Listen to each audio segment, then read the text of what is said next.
Christina Hasboon, and I will be moderating this panel.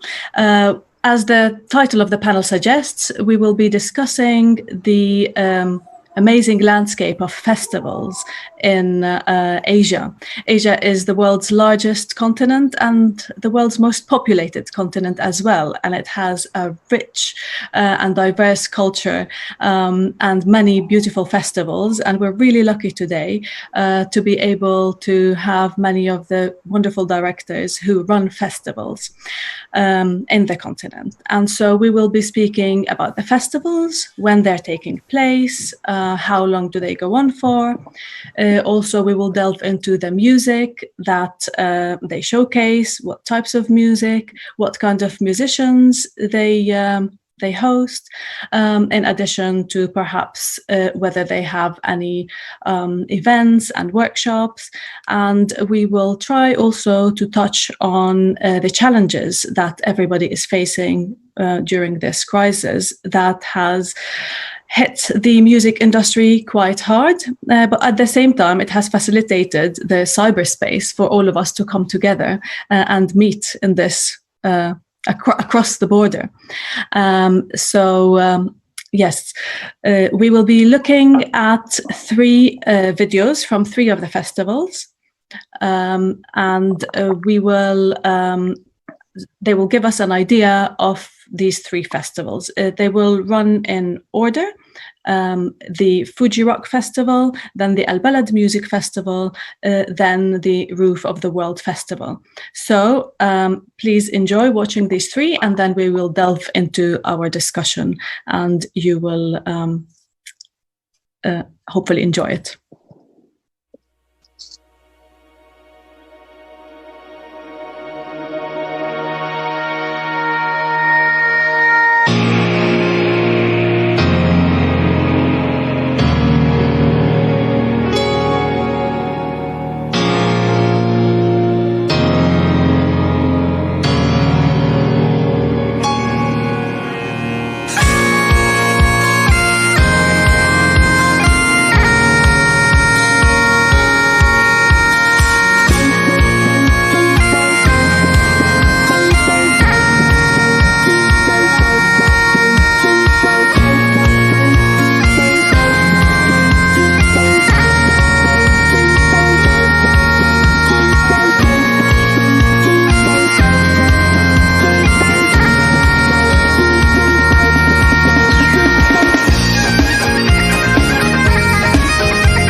Okay, so welcome back, everybody. Thank you for tuning in. I hope that you enjoyed the 3 films and that they have given you a taste of the festivals.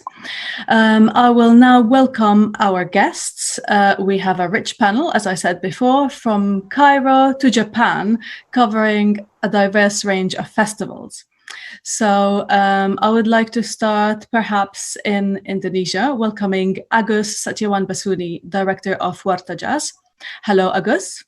Hello. Assalamualaikum warahmatullahi wabarakatuh. Hello. Also, originally from Cairo, but currently in London, Amr Salah, founder and director of the Cairo Jazz Festival. Hello, Amr. We can't hear you. If you can unmute yourself, please, and just say hi. Yeah, sorry. Hi, everyone, and thanks so much for this great opportunity, privilege. I'm based in London now, but running the festival from Watford, England. Yeah. Excellent, excellent, lovely. Aya Nabulsi from Amman, Jordan, executive director of the Al Balat Music Festival. Hello, Aya. Hi, everyone. I'm so happy to be here with you. And Divya Bhatia, director of the Jodhpur Riff Festival in India. Hello.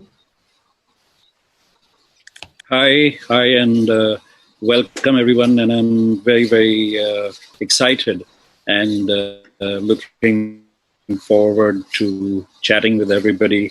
Hello to Jason after a long time. Nice. A lot of people, by the way, here know each other. We also have together in one room in Cairo, Eleonora Ionotti, founder and program director of IICI Consulting Management. Hello, Eleonora. Hello, everybody. Good morning. It's a pleasure. Hello. And next to her, you will see Ibrahim El-Shawi, director of El Ganoub Festival, again in Egypt. Hi, Ibrahim. Hi, everyone. Looking forward to more cooperation with all of you, and let's have some fun music. Cool. Nice. And in Thailand, we have Guillaume Guy, head of music for the Wonderfruit Music Festival. Hi guys, I'm super happy to be here. I think it's going to be very interesting to share with all of you guys. Some people I know, some I don't, so looking forward to sharing with you guys. Nice. In Georgia, founder and director of the Kafkas Jazz Festival, Helen Mechitova. Hello, Helen. Hi, I'm Helen Mechitova. Mechitova, sorry. I'm very excited to be a part of this panel, and I'm looking forward to hear more and share it as well. Thank you. Also, Jason Mayall, director of Smash Corporation and Fuji Rock Festival. Hello, Jason. Jason is with us or was with us. However, he might have dropped. We will come back to him later. You have seen the lovely video from his festival. It's one of the oldest festivals in Asia. We also have Junlin Yo, artistic director of the Rainforest World Music Festival in Malaysia. Hello, Junlin. Good evening, everyone. Hi, Christina. Hello. Junlin was also an amazing moderator for yesterday's panel. So hello and welcome to you. From Amman, we have Lama Hasboun, director of the Amman Jazz Festival. Hello, Lama. Hi, everyone. Good to see you. Yeah, and let's clarify, we're not sisters, right? Yes. Okay, cool. And then we have Samandar Poladov, director of Roots of the World Festival in Tajikistan. Hello, Samandar.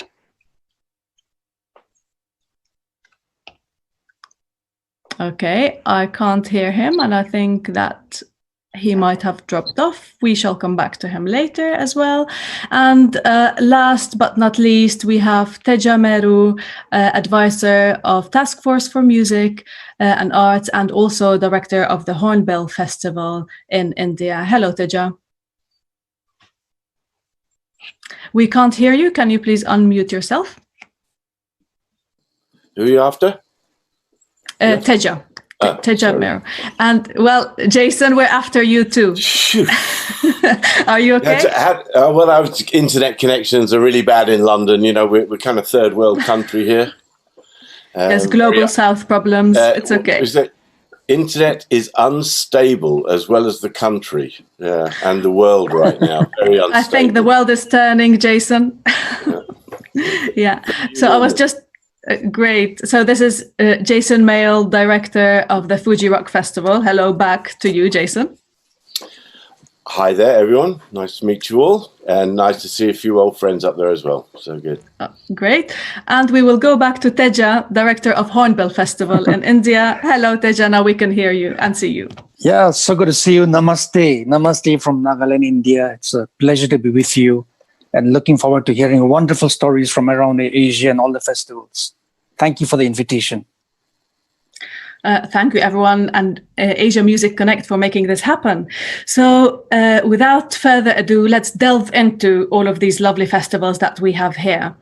If I might perhaps start with Junlin, if you can tell me about the Rainforest World Music Festival, when does it take place, how long does it go on for, and sort of describe the setting, and I will ask each one of you to speak about your festival a little bit as well. So Junlin, please.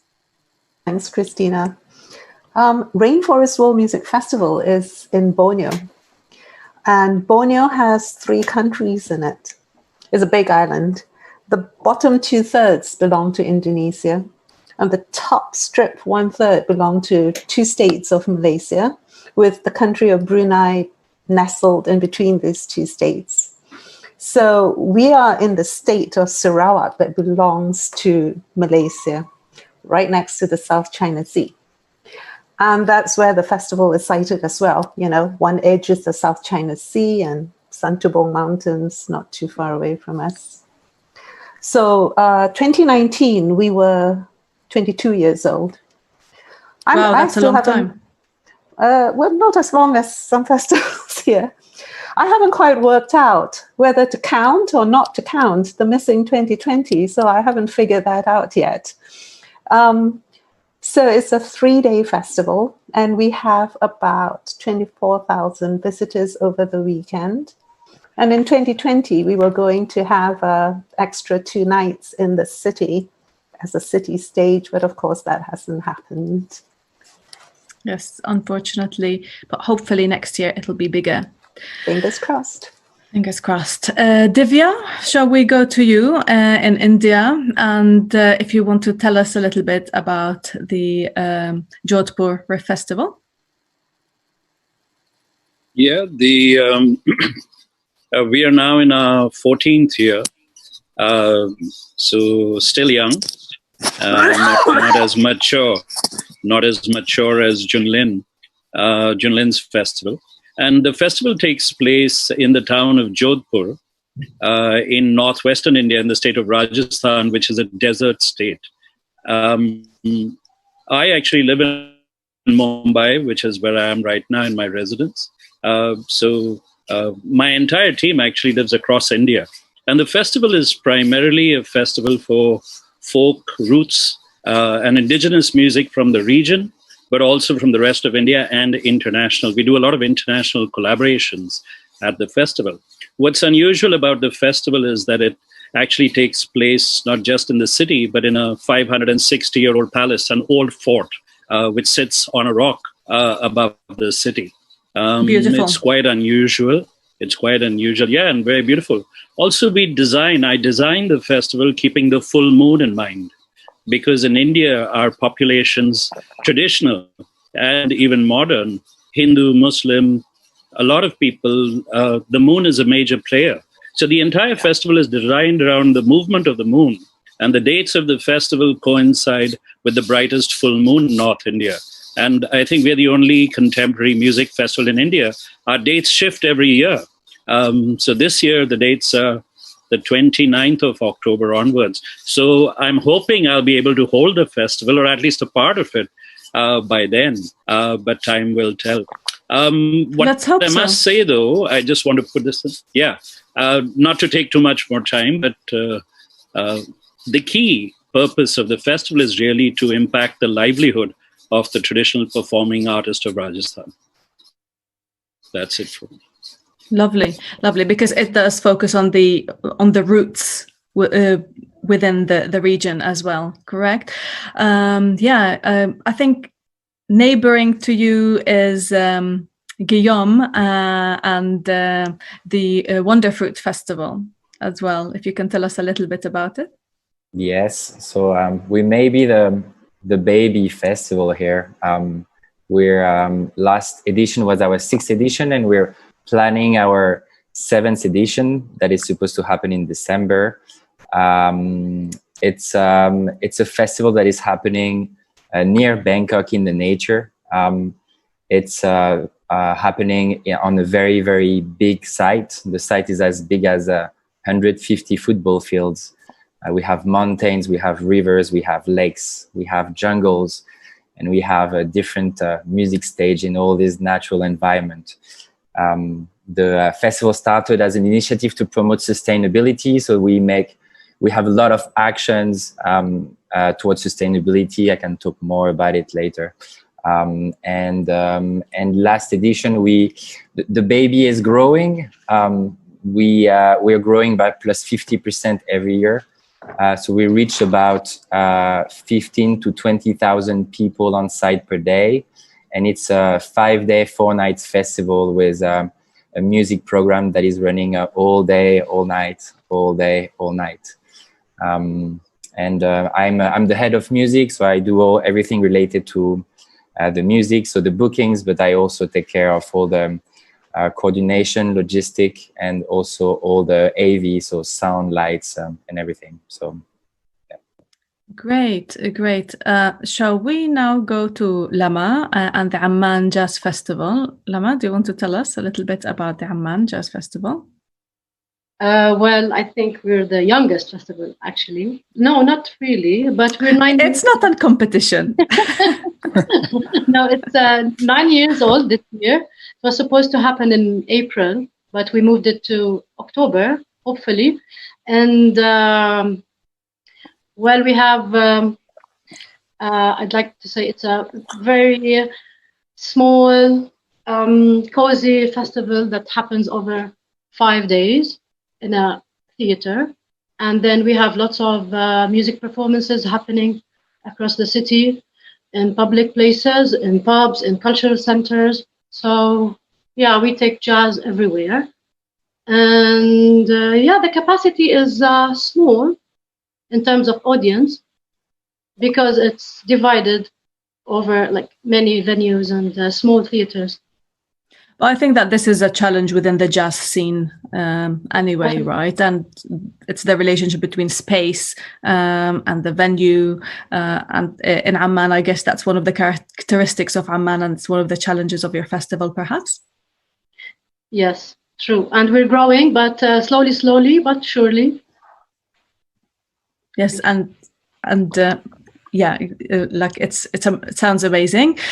Jason and the Fuji Rock Festival. So yeah, Fuji Rock, first big international festival in Japan, started in 1997. So we're now into our should have been our 24th year this year. Had sadly cancelled along with everything else this year. So we're looking next year, August, end of August. Our festival is big headline acts, international, right across the board, from heavy rock to electronic to folk music to soul funk, Japanese bands. We get them from everywhere. Audience is over 120,000 people over the weekend. Quite a high ticket price. It's up in the mountains. It's in a beautiful location.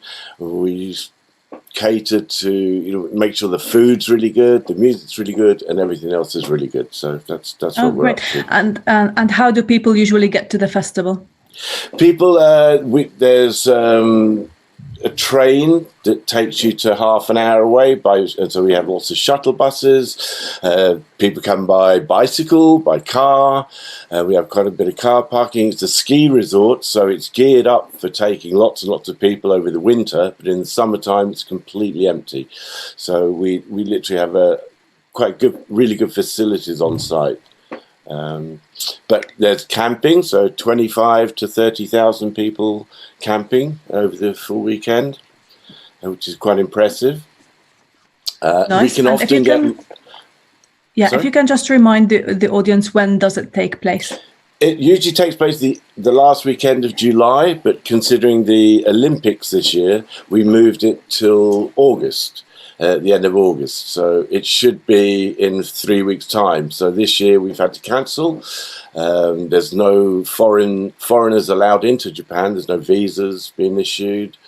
Even if you're a Japanese resident but non-Japanese, you still can't get into Japan. So that's really put a nail in the entertainment conference for international artists. Yeah. So we're going to do something like a virtual, like a recap of Fuji Rock this year on YouTube. So that's. So you're still doing something. We won't be doing any events, but we'll just be doing, 24 years of Fuji Rock on a YouTube channel over the weekend, a kind of streaming thing. Not as exciting as the real thing, I'm afraid. But this is our digital reality at the moment. So sad, so sad.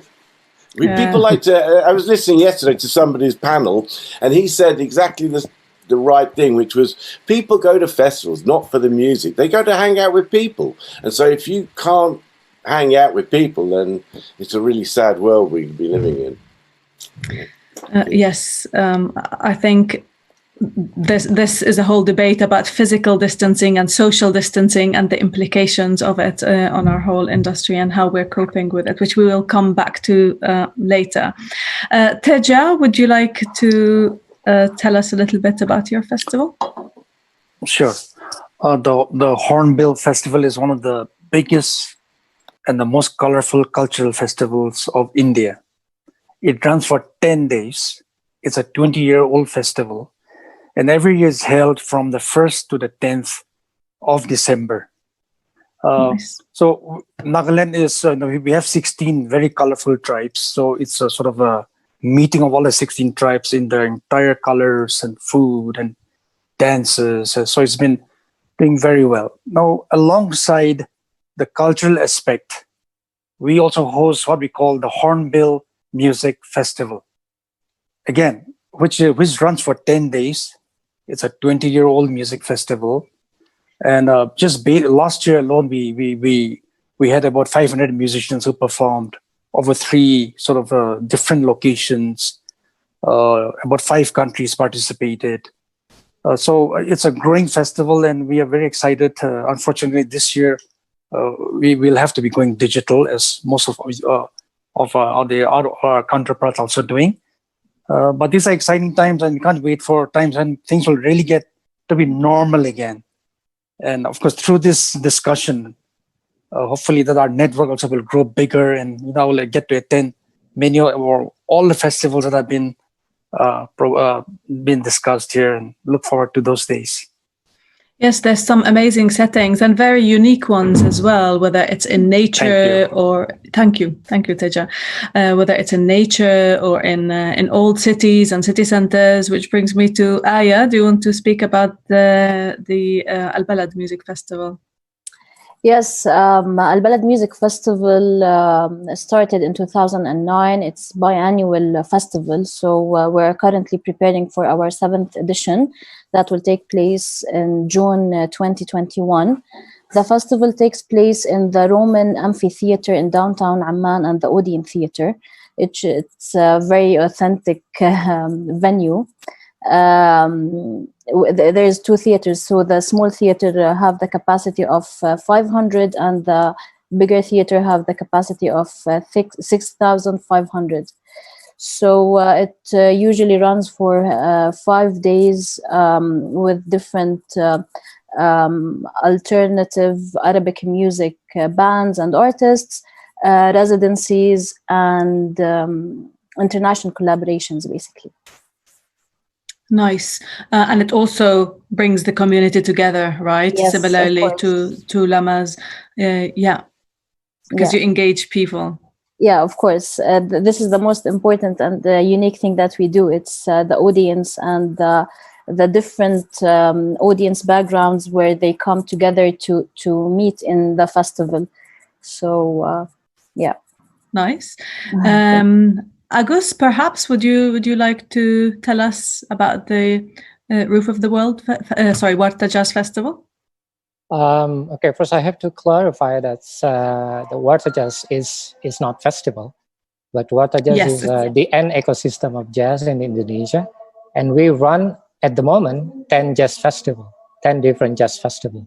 So perhaps I cannot tell the whole of them, but when I explain 2 important festival, I think one of them is the Ramadan Jazz Festival, which is this year supposed to be 10th anniversary, but because of the COVID that we can't do anything, and we cannot also doing online because that's in the holy month of Ramadan, where everything just started like really physical distancing, not allowing going anywhere, really lockdown. So can't do anything, but it's being held in the mosque, and it runs by Warta Jazz together with the youth movement in the mosque. So it's meant to be for the capacity building for the youth in Jakarta, and it's attended by 7,000 spectators. 90% of them is under 25 years old. So I would say we are the youngest ever in terms of the audience. And if you recognize Joy Alexander, the 3-time in consecutive years as the youngest ever Grammy Award nominee, is also performing in my festival before he's becoming famous, of course. That's the first festival. Second festival, which I wear the T-shirt, is a festival in Borneo, which meant to promote the idea of sustainability. This is in the beautiful island, which is unlike the other festival. We don't want to have more than 300 people because for the sake of the island. It is a pristine water, one of the last paradise in Borneo, I would say. This is actually second best after Raja Ampat if you are in the diving, and we call it Maratua Dive and Jazz Fiesta. So it's something that totally different than anyone else. And the beauty of things here is there is no electricity. So we have to build everything from simple small generators. And the music is obviously the one that can blend with the pristine water, and while you're enjoying your dinner, and so it's acoustic mainly. Yes, and you can see the whale shark is passing by. You can see some turtles while you're enjoying the music at the same time. Beautiful. And this one is located in the East Borneo in Indonesia. And the one that I share in Facebook today, I tagging you, I think, is Reok Jazz Ponorogo, is the one in East Java that has the biggest mask. So when we're talking about the COVID, we have to wear masks. This one has the biggest because the dance of the Reok, and is meant to be connecting between jazz and the Indonesian culture, in particular the East Java tribes. That's it. Nice. And in Georgia, I'm quite eager to know about the Kafkas Jazz Festival, because the music scene there is there's a lot of music in Georgia and it's unique. And thank you so much for such compliments. We run festivals since 2010. It's annual festival, and actually it was created not in the sake of festival and not in the sake of jazz generally, but because of the peace building between countries that we are in between. It's like Armenia and Azerbaijan that unfortunately still have ongoing military conflict that just recently again escalated, and maybe it's good that we did not have a festival this year, otherwise it would be a big problem for us. So we started as a peace building platform, and then in 2 years we started to invite other countries to the festival because to take tension a bit down with bringing other musicians from other countries. And this festival became a kind of creative platform for young musicians. So we're creating positive narratives with music. We create new music. We unite musicians, and also we do some projects that then we can take abroad to other festivals. It's like not just Georgian project, Armenian or Azerbaijani, but it's something, a mixture of cultures. And but this year, of course, we had to cancel the festival. And about the capacity of the festival, we are not running a big scale festival because it's also a bit risky for us because of different confrontations, and we are trying to keep everything balanced. We have to take the crowd also under control, and maybe it sounds a bit weird, but it's like that because we don't want to have any escalations during the concerts or events. But through these 10 years, everything went very good. We created a lot of joint projects, and we had a big tour in Turkey, actually, having like 4 countries playing together at different events, but unfortunately it was also cancelled. So yeah, I mean, that's it. And I also want to mention that I'm very pleased to be between such amazing countries and festivals, because it's the first time for me to get connected with Asian festivals, because we are on the edge. We are between Asia and Europe, and it's a problem with our identity as well. We still don't understand to whom we belong, to Asia or Europe. So I'm very glad to see you all. It's nice to be an in-betweener. sometimes because you have more options. Great. And shall we jump to Eleonora and Ibrahim in Cairo? And let's attack Cairo, who are in-betweeners as well. We were out of Asia for the last 6 years. But let me to introduce the smallest festival in the world, because I know it's not competition, but we are the smallest one here.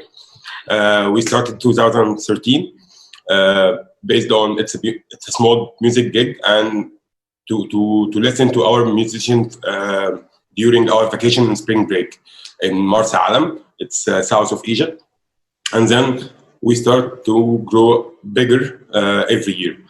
We reached 700 guests the last year, 2019. And then we decided to take the whole festival into another location, into another level of organization and planning and execution and operation. We moved from south of Egypt to Sinai at Ras Sedr. And now we are from part of Asia. We are not in Africa anymore. And we started to collaborate with more artists from outside of Egypt, not only the Arabic scene, not only the independent music scene in Egypt. And we started cooperation with outsiders, international artists. However, we were planned to be on April 2020. And then COVID-19 attacked, and we are postponed till further notice. We are planning, hopefully, to have it in October or December, sometime between these dates. However, if not, we will plan for the next year, April 2021, inshallah. Hopefully, and that's where also Eleonora comes in, right? Yeah. Yeah. I just want to say that we are still for the important message that stay safe, but we want to give another message of hope, to start to be closer again to each other. That's why today we are sitting at the same table. But definitely, I would just introduce briefly what is my work at the moment in Egypt. I decided I'm a singer, but also a culture and development operator since years. So I decided to represent a little bit a new reality also. It's a reality to create booking agencies, to give a kind of services to artists actually in Egypt and also abroad.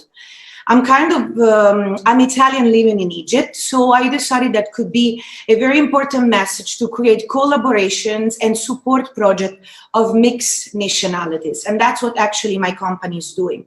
So my company is giving services of promoting artists, supporting other festivals present in the country and abroad, to have different kind of musicians and to support and present different kind of projects. So our collaboration with Ibrahim started because El Ganoub Festival is actually a very good example, not only of two lands in the middle, because Sinai is the place in the middle of Asia and Africa. And we exactly want to give this kind of message. So create collaboration and exchange among artists and promote mobility among artists. That actually, it's the main problem in Africa, in Asia, to connect also with other realities and vice versa. So with Ibrahim, we decided that could be a nice step to collaborate also in the future to promote the mobility of new artists and to present new kind of project. So my company is technically trying to help and serving different kind of festival present in the country. And definitely, even if it could be the youngest of the festival we have, it's a very good, important example of world music festival in Egypt, who has a very complicated and variegated scene at the same time. So I hope that I gave a quick idea about what are we doing here. And I'm really pleased. And again, I want to say thank you for all the people who are participating in the panel for this amazing festival. And thanks to all the people that used to collaborate with us and that will collaborate with us in the future. Yeah, thanks for that, Eleonora. We will shortly delve into the music, which is something that we're all very passionate about. But your neighbor here, Amr Salah, runs the Cairo Jazz Festival. So I would love him to tell us a little bit as well about the Cairo Jazz Festival. Yeah, thank you, Christina. And yeah, Cairo Jazz Festival started in 2009, and this is the year 12 this year. Hopefully, that we're going to run in November. So we have usually takes place in October, and this year we have moved the dates to be 12th to 21st of November. It's a multidisciplinary jazz festival. Like features performances, other activities, education. Over how many days? Well, this year we're going to run for 9 days, which is this is going to be like a first time to do that. Usually it was like it was being held on 3 days. Took place on 3 days, like in the weekend.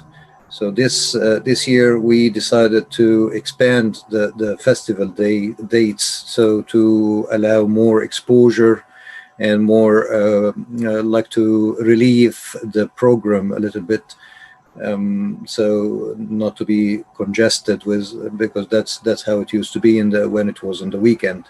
So anyway, so we do lots of many things like performances, collaboration between artists, residencies, galleries, jazz for kids, panel discussions. Yeah, we try to like bring from here and there, like to make a beautiful event that engages the community. And sorry, it's also dispersed across Cairo, correct? Yes, and this is also one of the things that we shifted to do, like to work on this format, like to we try to disconnect from the idea of being centralized in the venue. So we don't want to be in the venue. So we would like to showcase, like here and there, like in small boutique places, bigger places, different like stage sizes. This year we're having 12 countries, and mostly from Europe. We're having Chile for the first time this year. Yeah, in addition to the best of the Egyptian lineup of jazz musicians over the 9 days. So yeah, I mean, it's got lots of things. It's a very very deep festival with lots of so many things happening inside. Yeah, nice. Yeah, it sounds exciting, and there's also a film about the Cairo Jazz Festival that documents it. Yeah, it was interesting, yeah, because it started from nothing. This festival, it got no support at that time, and it was like quite interesting for a German director who came over to film this. Like, he was very curious to know how this big event is being produced with no support. Yes. So yes. Great, thank you, Ahmed. Right, so I think one thing that we're all really passionate about, and that's why we are in this path of our lives, is music, and it is one of their strengths. I know that Jason said people come to festivals to hang out with each other, but they also come to festivals because of music, to enjoy music, to find out about new music, and for the experience as well. So do you want to delve a little bit more? Maybe we start with Lema, in what kind of music, what countries do you bring your acts from as well? A little bit of an overview of what you're looking for as well. Like Cairo Jazz Festival, the majority of the bands, they come from Europe because we have a very little fund from the EU. So you'll find that we have like at least 5-6 bands every year in the festival. And then the regional bands come next because there are less funding involved. And the third element is the local bands. The jazz festival is independently supported, so we don't have a government fund. We don't get cash sponsorship. Actually, we get a very few cash sponsorship, but we don't have the corporate sector because it's jazz, and jazz is very new to Amman, and it's not really mainstream, and the audience is still niche. They consider it. So what we did is that we established on the side, parallel to the festival, with also with the EU. So their support is very little but effective. An outdoor festival that happens on the staircases of Amman. So the staircases are like architectural connection between different neighborhoods because Amman is on several hills. So we have beautiful staircases connecting one area to another. So we started this small outdoor festival. Everybody who's in the festival, who's performing, they also perform in this outdoor festival, and they jam together with local bands, and then we celebrate, and they get to know each other. So the most important thing about our festival is the experience that the bands get. They stay for a little while in Jordan, they get to know local musicians, they produce something together, they perform a lot. Some bands perform like 10 performances at the same time. So do you also take them on tours? Well, we used to organize regional tours, and we stopped since the crisis in Syria happened. And now we're going to start the regional tour. Actually, last year we had a very successful also regional tour, but not for every artist, just one. It was Eric Trufaz, done by our colleague from Egypt, Bassem Abu Arab. And he arranged a very nice little tour for him from Cairo to Beirut, then Dubai, then Lebanon. So that was very successful. And now, actually, starting next year, we're going to start this regional collaboration. We'll talk about it later, maybe. And regarding the music, it evolves all around jazz. We insist that we keep it jazz, but electro jazz, rock jazz, Arabic jazz, Latin jazz. We want to keep it interesting for the audience, just to attract their attention, to make them get addicted to what we do, make them wait for it from one year to another. And because what we know here basically is classical jazz or standard jazz. And we only have very few Jordanian bands who play original jazz, very few, like maybe 2 or 3 maximum. So what we do is we insist that every year we produce new project and involve the musicians from Jordan in a joint production with the international artists. Nice.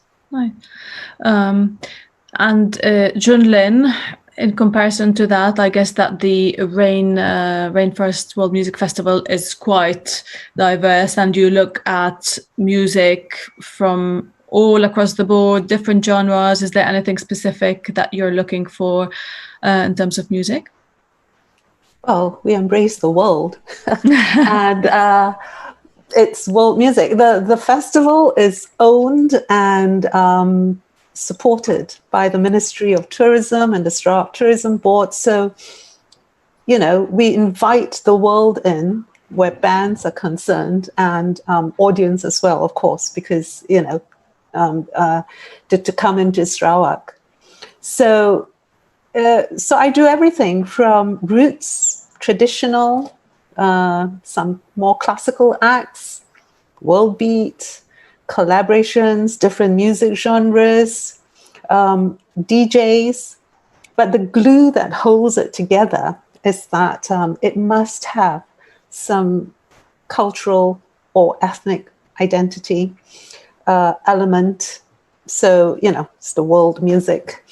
So we do local, regional, international bands. I'm looking for bands all over the world. We try to cover all the continents every year. We have 8 stages. So from an indigenous stage to an indoor theater stage to several outdoor stages. I also do a lot of mix and match of musicians from different bands and put them together in themed meetings, for want of a better word, where they, showcase perhaps flutes of the world. Sorry, and would that be like a joint project that you organize within the festival? It's on the spot. Oh, wow. Okay. Nice. So we put them all together. They meet each other for the first time, and they end up playing together, friends forever. And that is one of the elements of the festival as well. But yeah, they're just thrown in there together.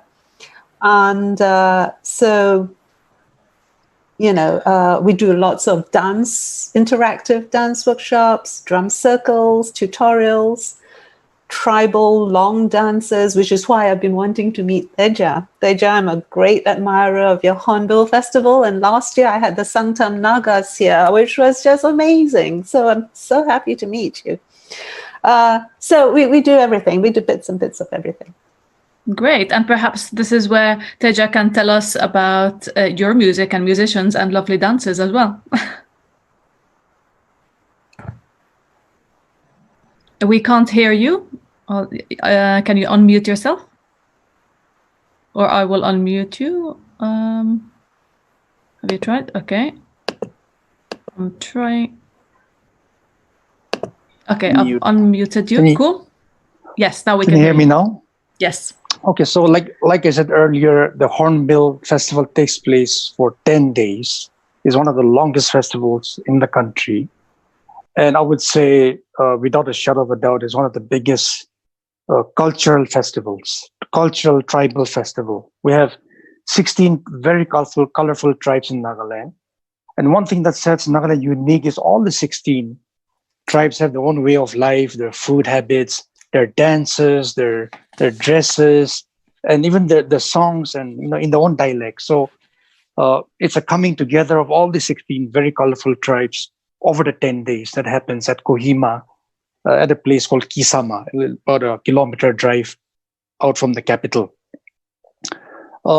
Alongside this very exciting tribal dances and songs is also a very contemporary festival that runs called the Hornbill Music Festival, which is a 20-year-old, as old as the festival itself, the Hornbill Festival. And there we really have from rock to pop to K-pop, DJs, all sorts of musicians come to perform there. We have contests that runs across the state, even across the country of India, in 4 regions. And then they get it, we call it the ticket to Hornbill. So if you win that from Mumbai or Delhi, you get that ticket to fly in to play the big stage at the Hornbill. We have about 3 venues spread about over 3 to 4 towns. A lot of box offices, in cafes. Last year alone, we engaged with about 500 musicians, many from India, and also from Indonesia, a DJ from Indonesia, from UK, from Hungary, and so on and so forth. So it's a growing festival. At 10 years, we are still growing. We're still learning, and so I invite everybody to come. It happens in December. Yeah, if we can travel, that would be great. Yes, Jason, absolutely. Yeah. And I guess nearby is Jason and the Fuji Rock Festival that was supposed to happen quite soon, which is, do you want to tell us about what kind of music you look into? Do you have any favorites? And what were you looking for? The festival it's a commercial festival for a start, so it's not based on any kind of sponsorship or government money, or it's strictly by the ticket sales. So we need to sell tickets to pay for the event. To sell those tickets, you need headliners. So it's really important on a scale of festivals like ours that you're giving you're putting on the biggest shows in the world. So this year we had the Strokes booked, and Tame Impala.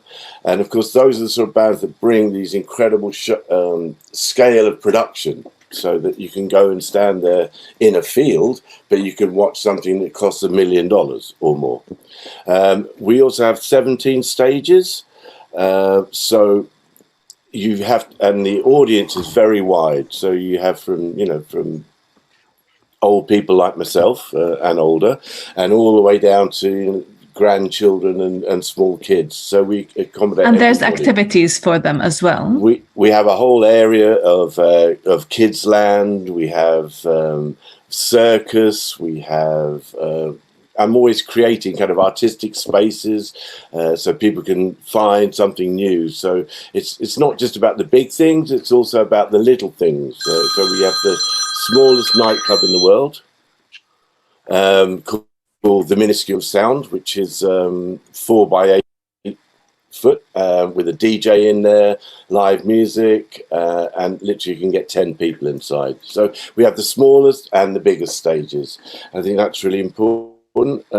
Talking about music, Japan, as a lot of countries, will probably the most popular music is from the country of origin. So Japanese music is the most popular music in Japan, and it accounts for something like 80% of the sales in Japan. So international music is a small market. Comparatively, it's and if you think that small market of, that 20% of the whole market there is made up of, you take your Taylor Swift, your Beyonce, your Rolling Stones, and all the big names. When you start talking about bands like Khruangbin or some small hip hop band, nobody really knows them. So it's really important that your taste and the lineup that you put on is the best you can get. And we have a lot of bookers in our office, maybe 10 people, that all are out there looking for the very best in the world. And we work with, the biggest agents, and we keep our eye on what's going on internationally and obviously locally in Japan. So that's really talking about artists and lineup. Okay. Any personal preferences, Jason? Any personal? I mean, I'm always looking for the most eclectic bands. Junlin knows me from Narasarato. I booked a band from the Solomon Islands. Ended up managing them, sending them around the world. I mean, I like the most obscure and the bizarre stuff. Last year, like we're talking about collaborations, I brought a band from Colombia called Frente Cumbiero, and they played a couple of shows at the festival, and I introduced them, said, you've got to see this great Japanese band, Minyo Crusaders.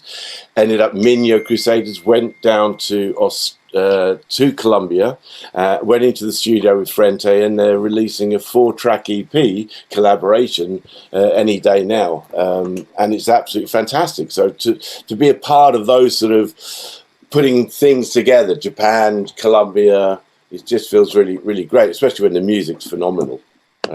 Frente Crusaders, the Minyo Crusaders. Anyway, excellent. There you go. Okay. My taste. Great. Eclectic is good. Eclectic is always good because it doesn't get enough exposure. So it's brilliant to get that. Divya, how do you choose your music for the festival? What kind of music is there? If I was to fly to Jodhpur, what would the experience be in terms of music? So a little bit of background on this is that when we started the festival, you have to understand that folk music in India was persona non grata, talking about as recent as 10 to 15 years ago. The predominant music in India, like Jason was saying, it's music from the country, which in India is ubiquitously associated with Bollywood. So when we started the festival, it was really about creating an ecosystem that allowed the traditional musician of Rajasthan to find a place in contemporary society. And to do that, we had to not only engage artists from across the country, but also across the world. You have to understand that all folk musicians in India are either low caste or considered to be marginal in an erstwhile quasi-feudal system that existed in the country. And Teja can probably corroborate this in his own experiences. So So it was really about a political as well as a artistic decision to make this festival. So we've heard about collaborations. We do a lot of collaborations. We've got albums released. We collaborated with most of you will know this band called Shugal Nifty out of Scotland. We worked with Jeff Lang, who's a Australian blues jazz guitar player, slide guitar player out of Australia. We do a lot of work with jazz, folk, and roots. So at the festival itself, it's quite genre independent. I mean, I've had Wouter Kellerman, who's a South African composer, flute player. We've had Manu Chao, who's played, So I'm really looking like Jason. I like the eclectic. I really wanted to get that band from the Solomon Islands. I spoke to Jason about it at Ormy many years ago. It was just very difficult. So very interested in jazz, very interested in street punk, which is more contemporary, more and more looking at hip hop. The challenge really is the language more than anything. There are some great hip hop bands in the world.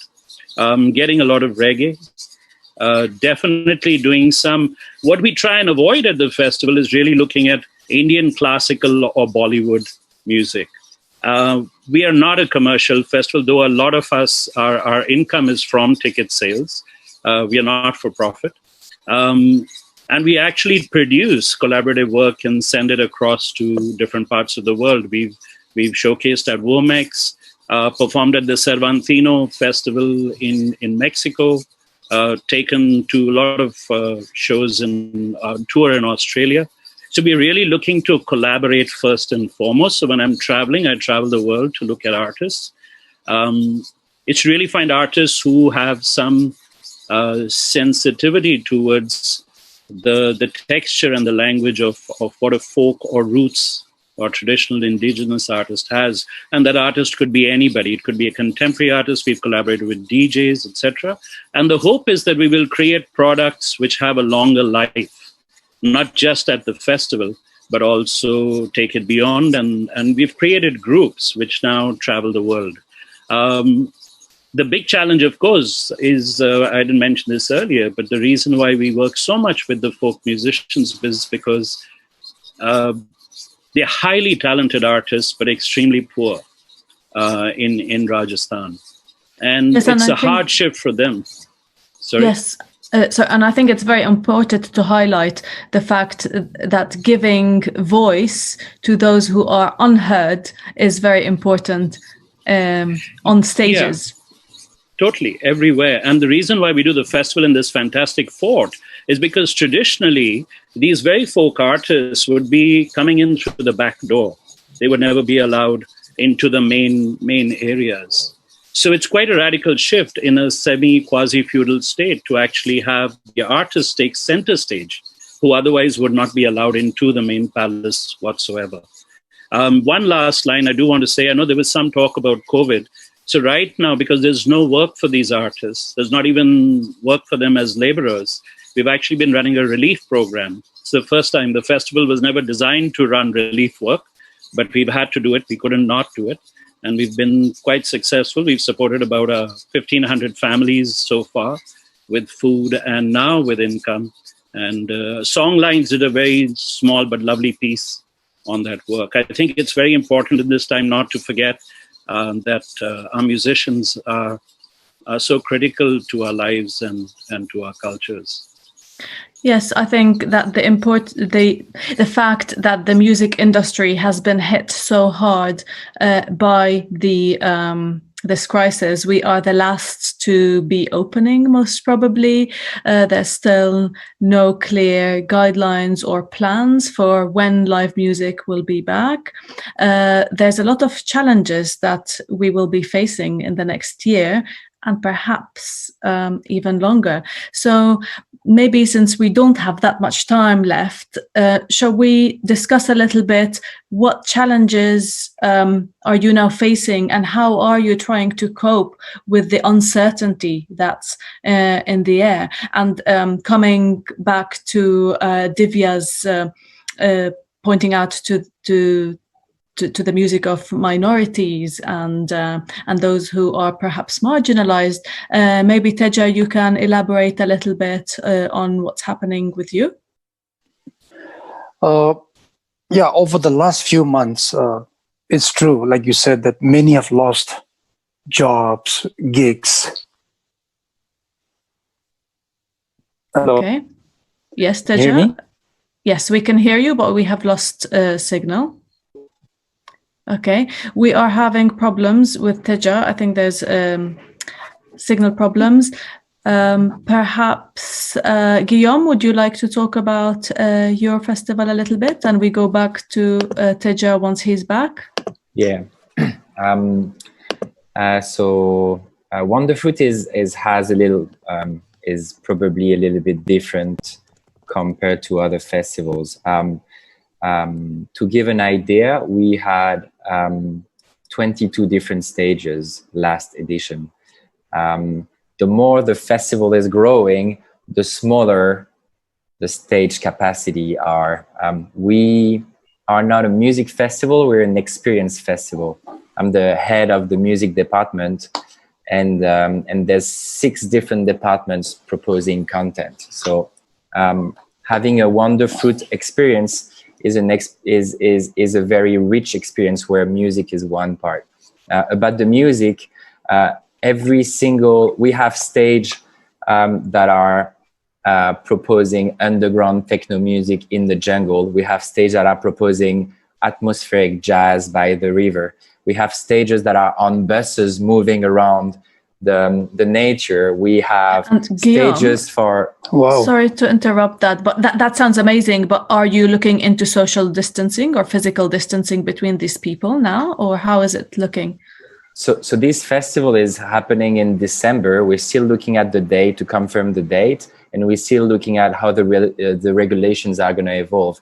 But right now, there's no cases in Thailand. So there's still some regulations to follow, some social distancing rules. But in Thailand, we're basically a COVID-free country at the moment. So we're still waiting to see how things are going to evolve. But you have 20 to 80,000 people festivals that are going ahead by end of this year. So let's see how things will evolve. But on our side, yeah. Guillaume, and are you getting international acts in? So let's say that as long as international people cannot fly in the country, it will be a little bit difficult to book them. So right now we're focusing more on the local market. We had last edition 383 acts booked. Sorry. So the amount of music is enormous. If you put all the music program on one stage, the stage is running 24 hours per day, nonstop during 3 weeks. So about a third to a half of the program was with local artists or local acts or people who are Thai residents. So we have more than enough to propose a quality lineup. One thing that we are proposing now is we're starting to produce shows, and that's something a little bit new. So we're creating original content. We're working with local producers, and we're putting together shows. I cannot talk too much about it because it hasn't been announced yet, but we're also collaborating with international artists to put these shows together. We're producing short films. Our ethos is sustainability, protection of the environment. So we're also starting to do a show about wild trafficking to raise awareness towards these problems. So we're basically diversifying the content that we're proposing to still propose a quality experience, but go a little bit beyond what local artists can propose. Okay. There's one more thing that I'd like to add, which is super important, is there are Wonderfruit stages, but there are also other stages that are managed by other promoters, which means that some promoters, also internationals, can build their own stage and have their own curation at Wonderfruit. So we call these stages camps. And last year we had 6 or 7 camps. We have also other festivals that are curating some of our stages. We had, for example, Rainbow Disco Club in Japan that was hosting one of our stage. We have labels and curators that are curating stages, like Erase Tapes in UK and Bangers in France, etc., etc. So that's also something that is very special at Wonderfruit, proposing other people to being part of it and propose also a little bit of their flavor. Perhaps this is the time to start looking into neighboring countries and facilitating maybe travel and collaboration with festivals that are nearby. Is that something that any of you have looked into? I don't know, maybe Teja, can you, if you would like to come back in and speak about your challenges and whether you've looked into this? In this particular time, we have really tried to support our musicians, especially back home, by doing online activities. We have created a lot of online concerts using our Instagram handles, and they've been going live on air, reaching out to the audience, their fans, and the audiences elsewhere. We have brought in. We are also focusing a lot using the digital space to have talks like this through Zoom, or to bring people, experts, thought leaders in the music industry to share their knowledge, to share the skills on the business of music, how to sell your music online, and many more. In fact, we collaborated one video just about 2 months ago of 10 countries singing together the very famous song Imagine by John Lennon. So we have been reaching out to all our friends and partners across the world doing this. As for our music festival in December, if things don't improve, we will go all digital. That is the plan, all out digital, and maybe with maybe a small drive-in concert with complete standard safety operation in place. People will drive in, have the little squares and circles where they will actually sit or park their cars. There'll be a live stage. And they will get to listen to the music either connected to the FM radio on their car, and have that live audience experience. So those are the 2 things that we are thinking. And yes, definitely reaching out to other countries is on a big agenda. In fact, we have just Russia has a very big festival called the V-Rocks Festival that takes place in Vladivostok every year. And we just become festival partners, and so that's an exciting trend that's happening. So even if we can't meet in person, that we will continue to explore all digital sort of avenues, technologies available to continue to create music and bring that music experience to our friends, families, and music lovers across the world. That is our plan till things improve. Hopefully. Aya, what about you? What are you doing regionally? Actually, Al Balad Music Festival, we work mainly with the local talents and the local bands. We usually try to launch new projects for the local bands. Also give the space for young and emerging artists to showcase and perform their projects on our stage. We do this kind of collaborations and residencies between regional, local, and international artists. So we gather everyone from all over the world. We invite them for the residencies, whether it might be in Amman, in Jordan, or in Lebanon, for example, and then they will showcase and bring together the project to perform it in Al Balad Music Festival, and then to travel with it. We do these meetings to discuss and introduce artists to each other, and like to connect people, and especially the artists that are from the region, like from Jordan, Palestine, and Lebanon, to meet international professionals, for them to connect and have different opportunities. So this is mainly how things are. We focus also on having new projects, to bring in new projects. So, for example, the same band can participate in the festival for 2 editions in a row, but with a different project. So, yeah. Okay, nice. Nice, thank you for that. And Junlin, how are you finding the challenges at the moment? Are you trying to look close by regionally? Are you looking into perhaps doing more courses, more collaborations, more marketing? Borneo is an island. Anyone from outside of Borneo has to fly in. So, big challenge. And as Jason, everyone, and, people I've been listening to in Global Toronto the last couple of days, how do you go online with a festival? It's the energy between the audience, the musicians. It's the whole immersing into an experience, as Guillaume was saying. It's food, it's the activities, it's the whole excitement of being there. I'm not sure how festivals can go digital, but we're going to have to do something next year, and we will. Hopefully live. We need that vaccine. We need live music back. How to do world music if we don't have the world? Totally.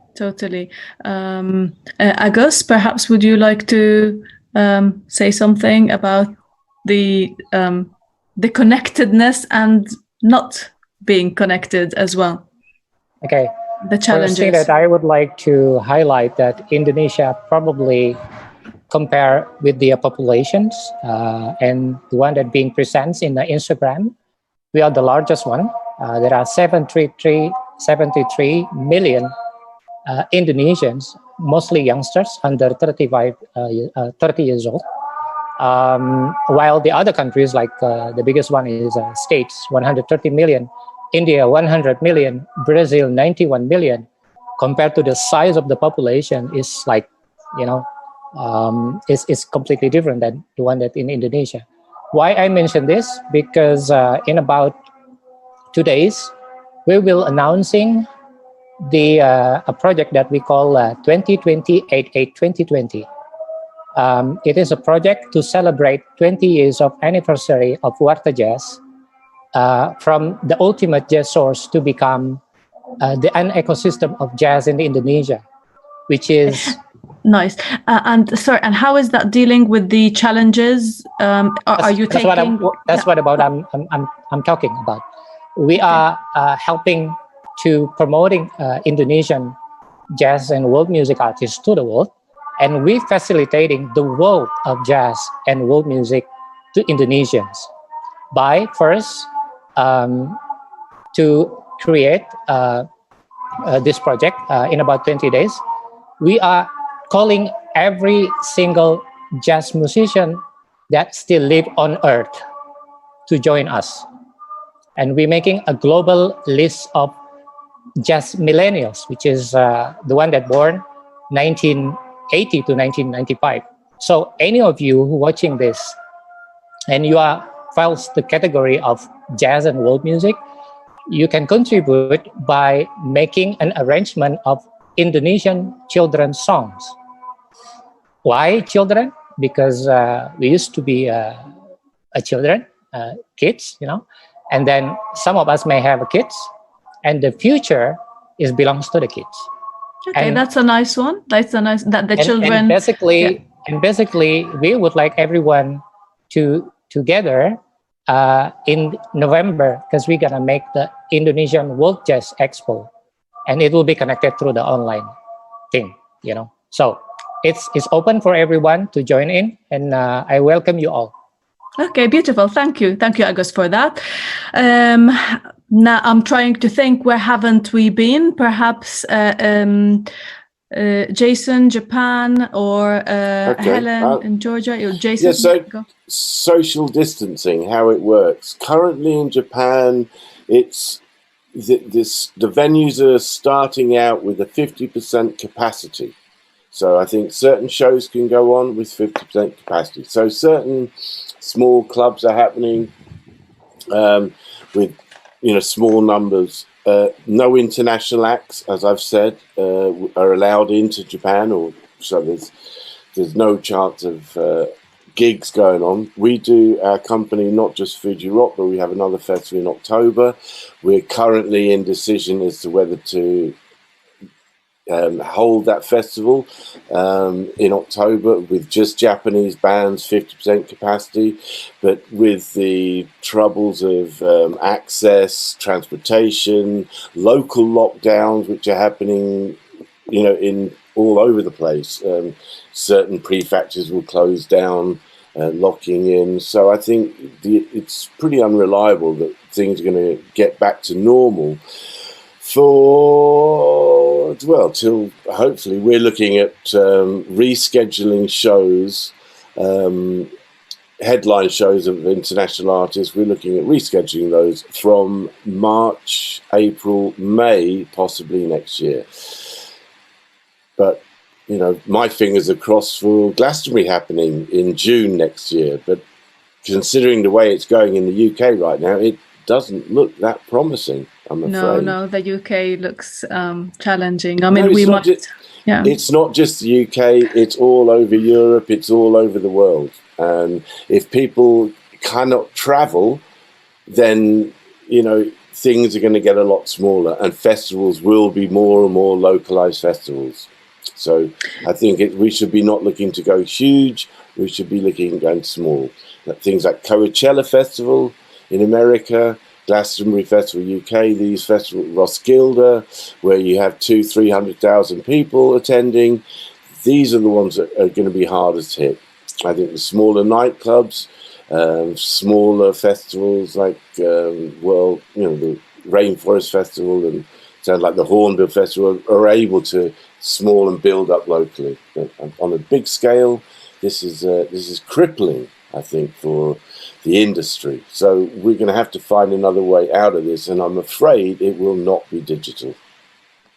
No, I'm not sure whether digital is the way. We will soon be ending this session. I would just like to ask Helen to briefly jump in and brief us on the situation in Georgia before we wrap up.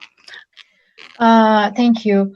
I wanted to mention that because of the pretty good situation with the pandemic in Georgia, generally, we closed all borders and everything. And now we have a time to organize at least local concerts. So we have these gatherings, even if it's forbidden, but still people are organizing a lot of concerts, because otherwise we are a third world country with a very weak economy. So if we stop everything, it's difficult to survive. We made the research about musicians who lost their jobs and their income. So we approached the city hall to make some, to organize like these small concerts or make residencies to help musicians. And even now I'm organizing 2 concerts open air, but not under the festival, because my festival has completely different concept, and without countries, our neighboring countries, it doesn't make sense to organize it. So this is how we are trying to keep musicians working, at least during the summer, because from the September, we don't know what will happen. But in the long-term perspective, this will be very tough for us, because all our 10 years that our festival exists, we were preparing a base to make these international cooperations and to start moving artists, bringing, taking. And now all these 10 years it's done. I think for 2 next years, we should forget about this active traveling and so on. But now we are taking the possibility of we are not digitalizing now, but we are using the time just to make contacts, to think how we can revise it for the next year, because definitely for 2022, we will not get back to the same level as we were already. No, so we won't. Helen, I will have to cut you off there. I'm very sorry, but we have to wrap up. I would like to thank everyone for being here for Asian Music Summit, for Global Toronto. Sorry we didn't get through to your questions and we didn't manage to cover this really rich and vast topic that we need to delve deeper into. Thank you everyone for being with us, for contributing your festivals.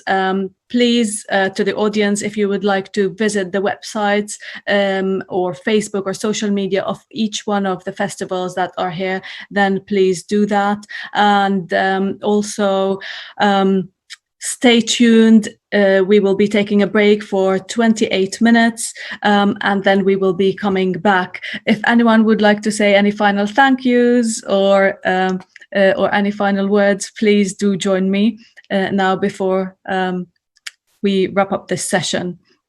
Perhaps Lama, you have been essential in bringing all of this together and making this materialize. So thank you for that. Thank you for everybody. Thank you for all the participants who have been very active with us and very responsive. This is the first Asian Music Summit, and so happy that it came to life with under the umbrella of Global Toronto and in partnership with them. And I'm so excited. We're all excited about this first edition. So I just want to tell everybody thank you for joining us.